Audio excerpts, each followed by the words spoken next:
नमस्कार विद्यार्थी। क्या आपके साथ कभी ऐसा हुआ है कि आपने चाबी की जगह बदल दी लेकिन हाथ फिर भी पुरानी जगह पर ही चला जाता है? चाबी या और किसी वस्तु को अनायास भूलने के मनोविज्ञान को आज जानेंगे मनोविज्ञान की इस वीडियो क्लास में, इसलिए आप बने रहिए वीडियो के साथ। पिछले वीडियो में हमने एडवर्ड थॉर्डाइक के सीखने के सिद्धांत को समझा था। हमने देखा था कि थॉर्डाइक के अनुसार सीखना कई बार ट्रायल एंड एरर की प्रक्रिया से होता है, अर्थात व्यक्ति बार बार प्रयास करता है, गलत प्रतिक्रियाएं धीरे धीरे कम हो जाती हैं और सही प्रतिक्रिया मजबूत हो जाती है।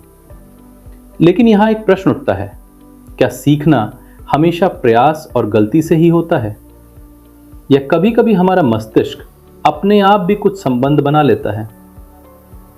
थोड़ा सोचिए, जरा एक छोटी सी स्थिति याद कीजिए। कभी ऐसा हुआ है कि आपने चाबी रखने की जगह बदल दी लेकिन हाथ फिर भी पुरानी जगह पर ही चला जाता है और तब आप कहते हैं, अरे यार, चाबी फिर से भूल लिया। क्या आपके साथ भी ऐसा होता है? क्यों होता है ऐसा? क्या ये केवल भूलने की आदत है या इसके पीछे कोई मनोवैज्ञानिक कारण भी है? दरअसल हमारा मस्तिष्क कई बार चीजों को एक दूसरे से जोड़ लेता है और वही संबंध हमारे व्यवहार को प्रभावित करता है। मनोविज्ञान में सीखने की इस प्रक्रिया को कहते हैं क्लासिकल कंडीशनिंग। आज हम इसी को समझेंगे। इस कहानी की शुरुआत होती है 19वीं सदी के अंत में। एक रूसी वैज्ञानिक कुत्तों के पाचन तंत्र पर अनुसंधान कर रहे थे। उनका नाम था इवान पावलोव। दिलचस्प बात यह है कि पावलोव का उद्देश्य सीखने का अध्ययन करना नहीं था। वे केवल डाइजेशन यानी पाचन तंत्र को समझना चाहते थे। इसी काम के लिए उन्हें 1904 में नोबेल प्राइज भी मिला। लेकिन उनके प्रयोगों के दौरान एक रोचक घटना सामने आई। उन्होंने देखा कि कुत्ते केवल भोजन देखकर ही नहीं बल्कि भोजन आने की आहट पर भी लार टपकाने लगे। यहीं से सीखने के एक नए सिद्धांत की शुरुआत हुई। पावलोव ने इस घटना को समझने के लिए एक प्रयोग किया। इस प्रयोग को 3 चरणों में समझा जा सकता है। सबसे पहले कुत्ते को भोजन दिखाया गया।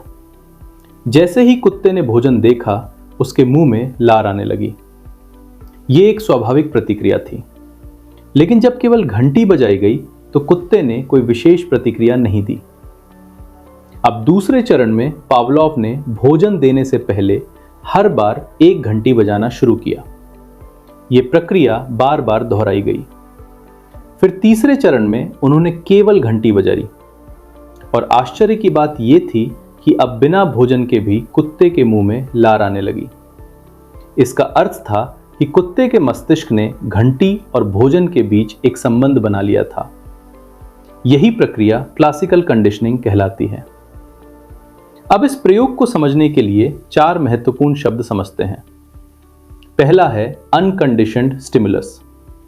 ये वो स्टिमुलस है जो स्वाभाविक रूप से एक प्रतिक्रिया उत्पन्न करता है, इस उदाहरण में भोजन।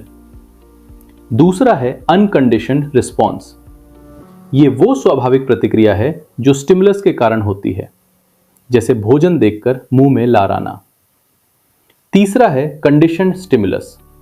ये ऐसा स्टिमुलस होता है जो शुरुआत में कोई प्रतिक्रिया उत्पन्न नहीं करता, लेकिन बार बार पेयरिंग के बाद ये भी प्रतिक्रिया उत्पन्न करने लगता है, जैसे घंटी।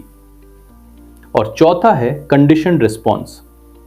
ये वो प्रतिक्रिया है जो कंडीशनिंग के बाद सीखी जाती है, जैसे घंटी सुनकर लार आना। क्लासिकल कंडीशनिंग में कुछ महत्वपूर्ण प्रक्रियाएं भी होती हैं। पहली है एक्विजिशन। ये वो चरण है जब 2 स्टिमुलाई के बीच संबंध बनना शुरू होता है। दूसरी प्रक्रिया है एक्सटिंक्शन। यदि घंटी तो बजे लेकिन भोजन न दिया जाए तो धीरे धीरे कुत्ता लार टपकाना बंद कर देता है। तीसरी प्रक्रिया है जनरलाइजेशन। इसका अर्थ है कुत्ता केवल उसी घंटी पर नहीं बल्कि मिलती जुलती आवाजों पर भी वैसी ही प्रतिक्रिया देने लगे, जैसे दरवाजे की घंटी या फोन की घंटी।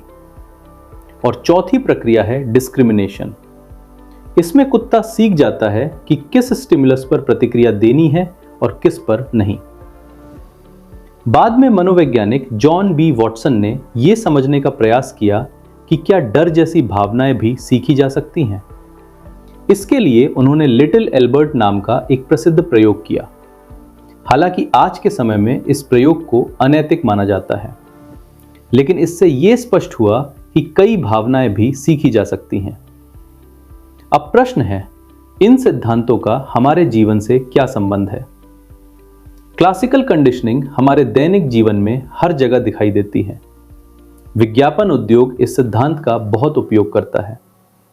किसी उत्पाद को खुशी, सफलता या आकर्षक जीवन शैली के साथ दिखाया जाता है। धीरे धीरे हमारा मस्तिष्क उस उत्पाद को उन्हीं भावनाओं से जोड़ने लगता है। इस प्रकार कंडीशनिंग हमें यह सिखाती है कि सीखना केवल सोच समझकर ही नहीं होता। कई बार अनुभवों और एसोसिएशन से भी हमारा व्यवहार बनता है। अब अंत में एक छोटी सी बात। अगली बार जब आपका हाथ आदत से पुरानी जगह पर चाबी ढूंढने लगे या कोई पुराना गाना सुनकर कोई पुरानी याद ताजा हो जाए, तो एक क्षण रुककर सोचिए, क्या यह भी किसी अनजाने में हुई कंडीशनिंग का परिणाम हो सकता है? सोचने वाली बात है ना? अगले वीडियो में हम सीखने के एक और महत्वपूर्ण सिद्धांत ऑपरेंट कंडीशनिंग को समझेंगे। यदि यह वीडियो आपके लिए उपयोगी रहा हो तो इसे उन विद्यार्थियों के साथ भी साझा करें जो B.Ed, D.Ed, रीट और शिक्षक भर्ती परीक्षाओं की तैयारी कर रहे हैं। धन्यवाद।